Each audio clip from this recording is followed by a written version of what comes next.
Weather for today's practice, and so the players were fresher, I think faster. We shortened practice just a hair, but I think it was more competitive. I think it was more physical, and probably the best we'd thrown and caught the ball in team settings in 4 days, so that was encouraging. It's kind of one of those good news, bad news things. The offense looked really good, and the defense. It's part of fall camp, and so it still works out great because it exposes a play or two here or there, and it's fun to see balls being thrown and caught downfield, and that was good. And in between that, we got a ton of run and play action work as well, which with shoulder pads on, kind of sounded a little bit better and more physical.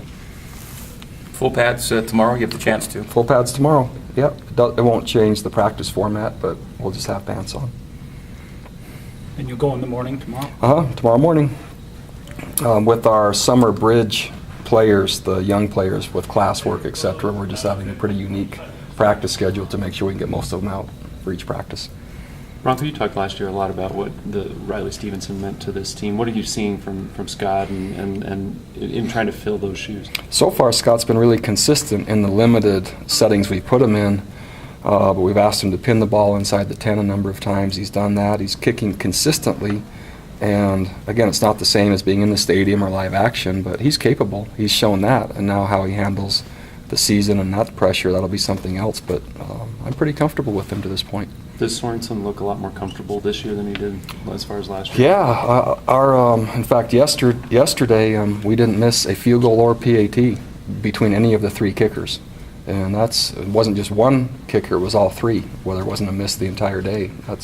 So I was encouraged by that. I would imagine your tracking percentage is pretty high through 4 days, would you think? Yeah, volume of kicks is way up, but also it's three kickers, and so the competition is very close and pretty fierce. But to this point, man, it's fun to see the ball go through the uprights at a higher level than it probably has in quite a while. Has Edward Fusi made it in this week? Not yet.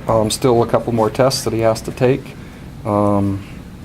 We were hoping by today, but doesn't look like that, so Thursday, Friday. It's hard to predict at this point, but there's a few more tests. No worries long-term with that? I don't think so. Okay. But again, anytime you're talking about a junior college player and grades, and then you can just kind of fill in the blank after that. Are there any others, or is he the only? He's the only one that has any issues to this point that I'm aware of. Have you decided yet when you're going to pick captains? At the end of fall camp, so that'll probably be, we usually finish with game week in 3 more days, so it'll probably be the Wednesday prior to game week at the completion of what we consider fall camp. Will you leave that to the players, or will that be a coach's decision? No, players will choose. Have you asked Kyle to be more of a leader this year, or is that just something that kind of comes natural with No, I haven't asked him, but he's coaching our outside backers really precisely and really well right now.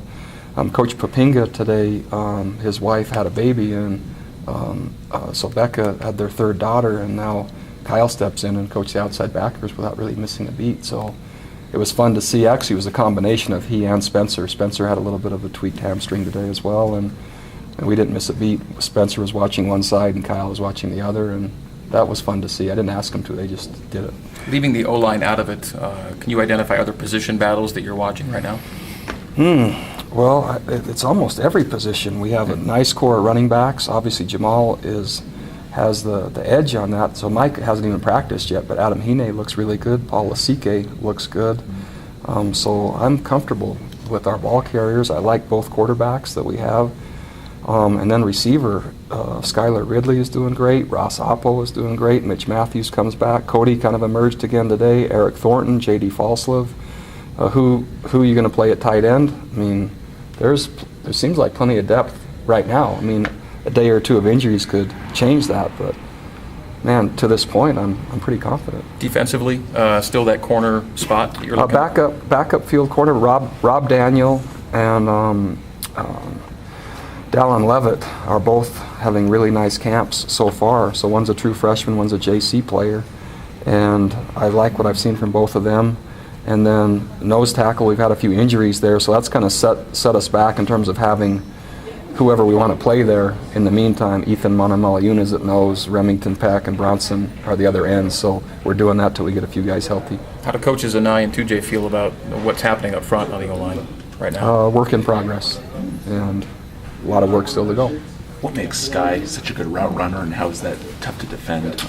Sky emerged, if you remember, back at Washington State, and man, he's so precise. And in fact, a few scouts have come in to look at Cody and have kind of left asking who was that.